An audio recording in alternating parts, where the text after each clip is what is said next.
உலகெங்கும் இருக்கும் spiritual tax Tamil நேயர்களுக்கு வணக்கம். நான் உங்கள் பிருந்தா சங்கர். இன்று நம்மோடு சிறப்பு விருந்தினராக இணைந்திருப்பது ஜோதிட உலகின் சூப்பர் ஸ்டார் பிரம்மஸ்ரீ ராம்ஜி பரமஹம்சர் அவர்கள். வணக்கம் சார். வணக்கம். பராபவ வருடம் தமிழ் புத்தாண்டு ஆரம்பிக்குது. இதுல மக்களுக்கு எந்த மாதிரியான ஜாக்பாட்ஸ்லாம் கிடைக்க போகுது சார்? ஜாக்பாட்ஸ் அப்படின்னா என்ன அப்படின்னா, நான் ஒரு விஷயத்துக்காக அப்ரோச் பண்ண அது நான் நினச்சா அது ஒன்றும் பயங்கரமாக கிடச்சிருச்சு அப்படிங்கிறது தான் ஜாக்பாட். மற்றவர்கள்லாம் சாதாரண பலன்களை சொல்லிட்டு இருக்கும்போது நம்ம ஸ்பிரிச்சுவல் டாக்ஸ் மட்டும் ஜாக்பாட்டை ஏன் சொல்கிறோன்னா, இது மட்டும்தான் சார் கிடைக்கும் அப்படிங்கிறத சொல்கிறது தான் நம்மளுடைய நோக்கம். அவ்வகையில் இந்த குரு பகவான் உச்சம் பெறுவது இந்த வருடத்தினுடைய சிறப்பு. சனி பகவான் குருவோடைய வீட்டில் இருந்து எதையும் பண்ணாமல் இருக்கிறது இந்த வருடத்துடைய சிறப்பு.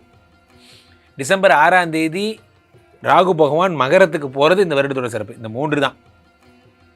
பொதுவாகவே இந்த பராபவ வருடம்னால என்ன சொல்கிறாங்க, திராவிட நாட்டுக்கு ரொம்ப நல்லது அப்படிங்கிற மாதிரி ஒரு வெண்பாலாம் வருது.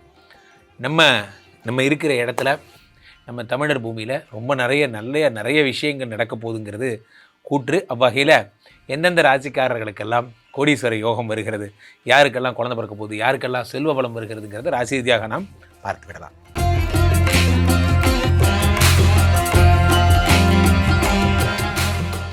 சுவாமிஜி, துலாம் ராசிக்காரர்களுக்கு இந்த தமிழ் புத்தாண்டு கொடுக்கும் 3 ஜாக்பாட்டுகள்னா என்னென்ன? துலாம் ராசிக்காரர்களுக்கு விபரீத ராஜயோகத்தை வச்சே ஒரு மனிதன் வாழ்கிறான்னா, எல்லாரும் ஒரு ரூட்டுனா நீங்கள் ஒரு ரூட்டு.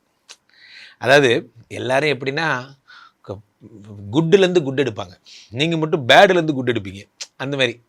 ஸோ அப்போ அந்த கொம்பிலும் நான் கொஞ்சம் கரப்பேன் அதுதான் சாதனை அப்படிங்கிற மாதிரி தான் நீங்கள் வித்தியாசமான ஆள். நீங்கள் என்னென்னா சனி பகவான் 6ல் இருக்கார். 6ல் இருக்கக்கூடிய சனி பகவான் 6, 7, 8 பார்க்குறார். 6லிருந்து 12ஆம் பார்வையாக உங்களுக்கு 7ஆம் பார்வையாக 12 பார்க்குறார். 6லிருந்து 10ஆம் பார்வையாக 3 பார்க்குறார். அப்போ 3, 6, 8, 12 சனி பகவான் கவர் பண்ணிட்டார். இதுக்கு பேர் தான் விபரீத ராஜ யோகம் அப்படின்னு பேர். இந்த விபரீத ராஜயோகம் வரும்பொழுது துலாம் ராசிக்காரர்கள் காட்டில் மழை, பணம் கொட்ட போகிறது. பணம்னா சாதாரண பணம்லாம் கிடையாது, பணமோ பணம். ஸோ அப்போது சொத்துலேருந்து பணம் வர்றது, சொத்தை விற்று பணம் வர்றது, ஷேர் மார்க்கெட்லேருந்து இன்ட்ரெஸ்ட்டில் பணம் வர்றது, மியூச்சுவல் ஃபண்ட்லேருந்து, அதாவது நீங்கள் இன்வெஸ்ட் பண்ண விஷயமெல்லாம் நான் அன்று விதைத்த விதை இன்று அறுவடை ஆகிறது, அந்த கதைலாம் உங்களுக்கு தான் நடக்கும். ஸோ அப்போ தொடர்ந்து உங்களுடைய என்ன ஆகுது, you are going to focus on your என்னது உங்களுடைய இம்ப்ரூவ்மெண்ட் க்ரோத் இதை மட்டுமே ஃபோக்கஸ் பண்ண போகிறீங்க. துலாம் ராசிக்காரர்கள் இந்த வருஷம் வேறு வருஷனாக இருப்பீங்க. பிருந்தா, என்றைக்குமே ஒரு விஷயம், எனக்கு என் பொழப்பை பார்க்கவே நேரம் சரியாக இருக்குது, எனக்குன்னு ஒரு ஸ்பெசிஃபைக் டார்கெட் இருக்குது, நான் அதை அச்சீவ் பண்ணணும் அப்படின்னு ஒரு எண்ணம் ஒருத்தருக்கு வந்துருச்சுன்னா அவங்க தப்பே பண்ண மாட்டாங்க. குவாலிட்டி இஸ் நத்திங் பட் தனியாக இருக்கும்போது கூட நீங்கள் ஒரு விஷயத்தை ஃபாலோ பண்ணால் அதுதான் குவாலிட்டி. அந்த மாதிரி யாருமே சொல்லினாலும் ஒரு டார்கெட் வச்சு அவங்க ஃபாலோ பண்ணுறாங்க பார்த்தீங்களா, அதுதான் குவாலிட்டி. ஆட்கள் குவாலிட்டியாக மாற போகிறீங்க. துலாம் ராசிக்காரர் இது வரைக்கும் லைஃப்பை எப்படி வேஸ்ட் பண்ணிங்கிறதெல்லாம் தேவையில்லாத வேலை. ஆனால் இந்த தமிழ் புத்தாண்டுக்கு அப்புறம் இருக்கின்ற ஒவ்வொரு நொடியையும் நீங்கள் பயன்படுத்துவீங்க. இது ஒரு பக்கம்னா, இந்த பக்கம் குரு பகவான் வாட்டிய பிட்டி 10ஆம் இடத்துல இவர் என்ன பண்ணுறார், உச்சம் பெறுகிறார். இதுதான் பெரிய ப்ராப்ளம். துலாம் ராசிக்காரர்கள் ஒரு பக்கம் ப்ராப்ளம், நான் ஃபுல்லாக முடிச்சிடுறேன், நீங்கள் டென்ஷன் ஆக வேண்டாம். 10லே குரு வந்தால் பதவி பறிபோகும். துலாம் ராசிக்காரங்க ஜூன் 1ஆம் தேதியோட வேலைன்னு ஒரு விஷயத்தை மறந்துடுங்க. இந்த ஒரு வருஷம் நீங்கள் சிட்டுக்குருவி மாதிரி தான், உங்களுக்கு வேலையே கிடையாது. அவ்வளோதான். நீங்கள் எந்த இடத்துல இருக்கீங்களோ, இதை நான் சொல்கிறதுக்கு எனக்கு எந்த பயமும் கிடையாது. மருத்துவன் ஊசி போட மன்னிப்பு கேட்பதில்லை. திரும்பவும் சொல்லுகிறேன், நான் ஒரு டாக்டர், ஊசி போட்டால் வாங்கிட்டு போங்க, அவ்வளோதான். இதுக்காக வருத்தெல்லாம் வர முடியாது. ஒரு வருஷம் நீங்கள் இந்த தண்டனை அனுபவிச்சு தான் ஆகணும். காரணம் என்ன அப்படின்னா, பிகாஸ் குரு வேலையினுடைய அருமையை உங்களுக்கு உணர்த்துவார். இதை புத்திசாலிகள் என்ன பண்ணுவாங்க, நான் டெப்டி மேனேஜராக இருக்கேன், அசிஸ்டன்ட் மேனேஜர் வேலையும் சேர்த்து பாருங்கள், நான் கேமராமேனாக இருக்கேன், இதுக்கு எடிட்டர் வேலையும் சேர்த்து பாருங்கள், இப்படி 2-3 பேர் வேலையை சேர்த்து பார்த்தீங்க, ஒர்க்லோட் எடுத்துக்கிட்டிங்கன்னா இதுலேருந்து தப்பிக்கலாம். அல்லது நான் இப்படி தான் இருப்பேன் அப்படின்னீங்கன்னா அப்படியே மறந்துடுங்க, வேலை போயிடும். ஸோ காரணம் 10ஆம் இடத்துல குரு பகவான் உச்சம் பெறுகிறார். ஆனாலும் இதில் ஒரு ஆச்சரியம் என்னென்னா, அதே குருவே உங்களுடைய 2ஆம் இடத்தை பார்த்துடுறாரு. அப்போ பணத்தை கொடுத்துட்றாரு. சார் வேலை போயிடுச்சுன்னு சொல்கிறேன் சார், நேற்று தான் சார் போய் BMW கார் வாங்கியிருக்கேன் சார் அப்படின்னா, எனக்குன்னு ஒரு சொந்தமே இருக்காதா, எனக்குன்னு ஆட்களே இருக்க மாட்டாங்களா, வேலை போனால் நான் வாழவே கூடாதா, ஏன் இஷ்டம்டா அப்படிங்கிற மாதிரி இப்போ தான் நீங்கள் சொகுசாகவே வாழ்வீங்க. அதான் இதில் ஆச்சரியமே. 2ஆம் இடத்தை பார்க்குறார், 4ஆம் இடத்தை பார்க்குறார், 6ஆம் இடத்தை பார்க்குறார். பணம் விளையாடும் இந்த வருஷம்தான், ஆனால் வேலை இருக்காது. ஸோ இது ஒரு விஷயம் நடக்கும். இப்போ 6ஆம் இடத்துல இருக்கின்ற சனி பகவான் விபரீத ராஜயோகம் ஒரு பக்கம் தருகிறார், ஒரு பக்கம் வேலை போடும். அப்போது துலாம் ராசிக்காரர்கள் என்ன ஃபோக்கஸ் பண்ணணும், பிஸ்னஸை ஃபோக்கஸ் பண்ணணும், உங்கள் ஜாப் இல்லாமல் நீங்கள் தனிப்பட்ட முறையில் பண வரவு வர்றதுக்கான வழிகளை ஃபோக்கஸ் பண்ணணும். ரொம்ப சூப்பராக இருக்க போகிறீங்க. வேலை போயிடும் தான், இருந்தாலும் அது உங்களுக்கு ஒரு பிரச்சனையாக இருக்காது. இவர்கள் என்ன மாதிரியான வழிபாடுகளை மேற்கொண்டா இன்னும் சிறப்பாக இருக்கும்? இவர்கள் குரு காலிலே விழுந்துடணும். குரு கோயிலே அங்கேயே உட்காந்துக்கணும். காரணம் என்ன அப்படின்னா, குரு பகவான் வேலையை பிடுங்க போகிறார். இருந்து ஒரே ஒரு வேலை சார், அதுவும் போயிடுச்சுன்னா எப்படி சார் வாழ்கிறது? அப்போ குருட்டியே பிடிச்சிக்கோங்க. பாடி திருவள்ளிதாயம் போங்க, சென்னையில் இருக்கிறவங்க, அல்லது திட்டை போங்க, அல்லது நீங்கள் ஆலங்குடி போங்க. எங்கே சில குரு பகவானை வழிபட்டு கொண்டே இருங்கள். குருவடி சரணம் திருவடி சரணம். குருவை பிடிச்சிட்டே இருந்தீங்கன்னா எந்த பிரச்சனையும் கிடையாது. இவர்களுக்கு 100க்கு எவ்வளவு மதிப்பெண் கொடுக்கலாம்? 100க்கு தாராளமாக 95 மார்க் தரலாம். சூப்பராக இருக்குது. பொதுவாகவே நண்பர்களே, இந்த 64 வருடங்களில் 40வது வருடம் இந்த பராபவ வருடம். ஸோ 40 வருடத்துக்கு ஒரு தடவை தான் இந்த பராபவங்கிற வருடத்தை மீட் பண்ண போகிறோம். அவ்வகையில் அது என்ன பராபவத்துக்கு இவ்வளோ சிறப்பு அப்படின்னா, இந்த வருடம் இந்த மாதிரி குரு பகவான் உச்சம் பெறுவது, சனி பகவான் மீனத்தில் இருப்பது போன்ற விஷயங்கள் பெரிய விஷயங்க. பொதுவாகவே என்றைக்குமே எந்த ஒரு கிரகமுமே உச்சம் பெற்றுவிட்டால் அது பலன்களை டபுளாக ட்ரிபிளாக 4 டைம்ஸ் 5 டைம்ஸ் பண்ணும். Into 5x 10x.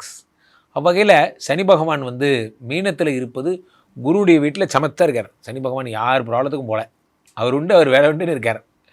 இந்த பக்கம் என்னென்னா, ராகு பகவான் கும்பத்திலிருந்து மகரத்துக்கு வந்து விட்டார்.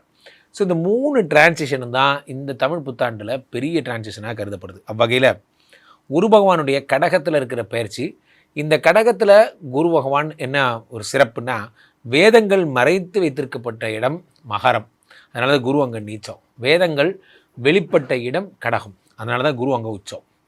இது குருவுக்கு ரொம்ப பிரீத்தியான வீடு, ரொம்ப பிடிச்ச வீடு. காலபுருஷனுக்கு 4ஆம் இடம். அந்த இடத்துல குரு பகவான் உச்சமாகும் பொழுது மிகப்பெரிய செல்வ சம்பத்துகள்லாம் ஏற்படும். டிஃபால்ட்டாகவே 4ஆம் இடத்து குரு பகவான் 4லிருந்து உங்களுக்கு பொதுவாகவே காலபுருஷனுக்கு 8ஆம் இடத்தையும் 10ஆம் இடத்தையும் 12ஆம் இடத்தையும் பார்த்துடுறாரு. இதை விட வேறு சூப்பரான ஒரு தன்மைங்கிறது எதுவும் கிடையாது.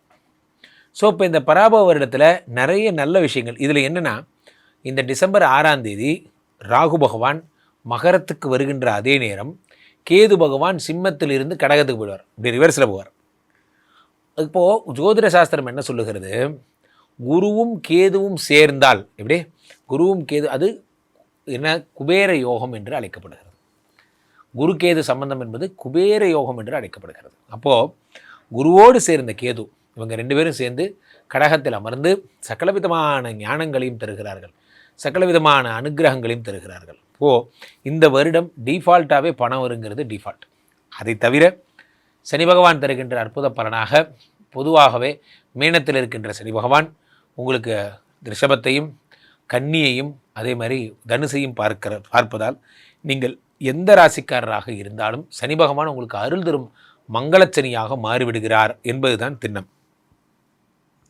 இந்த மங்களச்சனியாக இருப்பவர் முக்கியமான விஷயம், வெகு பிரபலத்துவத்தை தருகிறார். முக்கியமாக வெகு மக்கள்கிட்ட ரீச் ஆகிறது, மக்கள்கிட்ட சென்றடைகிறது, மக்கள் தலைவராகிறது போன்ற விஷயங்கள் எல்லாம் இந்த சனி பகவான் அள்ளித்தருகிறார். குரு உச்சம் உங்களுக்கு தங்கம் வாங்குகின்ற அமைப்பு, கல்வி சாலைகளில் ஈடுபாடு, கல்வி படித்தலில் கற்றலில் ஈடுபாடு போன்றவற்றெல்லாம் இந்த குருவினுடைய உச்சம் என்பது தருகிறது. ராகுவினுடைய மகர ராசி பிரவேசம், அது சனியினுடைய வீடு, ராகுவுக்கு ரொம்ப நட்பு வீடு. அங்கே காலபுருஷனுக்கு 10ஆம் இடம் என்பதால் பொதுவாகவே இந்த வருஷம் எல்லாருமே பிஸ்னஸ்மேன் ஆக போகிறீங்க. இந்த வருடம் உங்களுடைய எண்ணங்கள் எல்லாம் சொந்த காலில் நிற்கணும், எனக்குன்னு ஒரு கம்பெனி வேணும், நான் பெரிய ஆள் ஆகணும், இது போன்ற எண்ணங்கள் தான் உங்களுக்கு இருக்கும். என்றைக்குமே உங்களுக்கு நான் கம்மியான எண்ணங்கள் வராது. இன்னொருத்தட்ட வேலை பார்க்கணுங்கிற எண்ணத்தை தாண்டி நீங்கள் ஒரு கம்பெனி வைக்கணுங்கிற எண்ணம் உங்களுக்கு வந்துடும். காரணம், சனி பகவான் 10ஆம் இடத்தோடு ராகு பகவான் தொடர்பு கொள்கிறார். 10லே ஒரு பாவி இருந்தால் அரசனை போல் யோகம் உண்டுன்னு சொல்லுவாங்க. 10ல் ராகு இருக்கும் பொழுது, காலபுருஷனுக்கு 10ஆம் இடத்துல மகரத்துக்கு ராகு வரும் பொழுது மிக பிரம்மாண்டமான விஷயங்கள்லாம் ஏற்படுகிறது. ஆக பொதுவாகவே அவங்கவுங்க இடத்துல இருக்கான்னு வச்சுக்கலாமா. ராகு பாவி 10ஆம் இடத்துல தான் இருக்கணும். காலபுருஷனுக்கு 10ஆம் இடம் மகரம் வந்தாச்சு. இந்த பக்கம் குரு கடகத்தில் இருந்தால் தான் சிறப்பு, இங்கே தான் உச்சம், வேதங்கள் வெளிப்பட்ட இடம், அங்கே அவர் சிறப்பாக இருக்கார். நம்மால் சனி பகவான் ஒன்றும் பண்ணாமல் இருந்தால் போதும். அப்போ அவர் ஒன்றும் பண்ணாமல் இருக்கணும்னா குரு வீட்டில் இருக்கணும், அது மீனத்தில் இருக்கார். ஓகே, ஆக பராபவ வருடம் மிக பிரம்மாண்டமான விஷயங்களை தரப்போகிறது என்பதில் எந்த மாற்று கருத்தும் இல்லை. ரொம்ப அருமையாக சொன்னீங்க சுவாமிஜி. மக்கள் உங்களை தொடர்பு கொள்றதுனா எப்படி தொடர்பு கொள்றது? மக்கள் என்னை தொடர்பு கொள்ள வேண்டும் என்றால் ஸ்ரீமடத்திற்கு வர்றது பெஸ்ட்டு. கீழே போயிட்டு இருக்க இந்த 2 நம்பரை கூப்பிடுங்க. உங்களுடைய சொந்த ஜாதகத்தை பார்த்து கொள்ளுங்கள். உலக புகழ் வாய்ந்த நமது விஸ்வரூப விஷ்ணுமாயா எழுந்தருள் இருக்கக்கூடிய புனிதமான இந்த ஸ்ரீமடத்தில் எங்கே திரும்பினாலும் ஸ்ரீமடம் தான். என்னோடய இன்ஸ்டா பேஜெல்லாம் பாருங்கள், ராம்ஜி சுவாமிகள்னு வரும். இந்த ஸ்ரீமடத்திற்கு ஒரு முறை வந்து டைரெக்டாக பார்த்துட்டு ஹோமம் பண்ணி கன்சல்டேஷன் எடுத்துகிட்டு போகிறது சிறப்பு.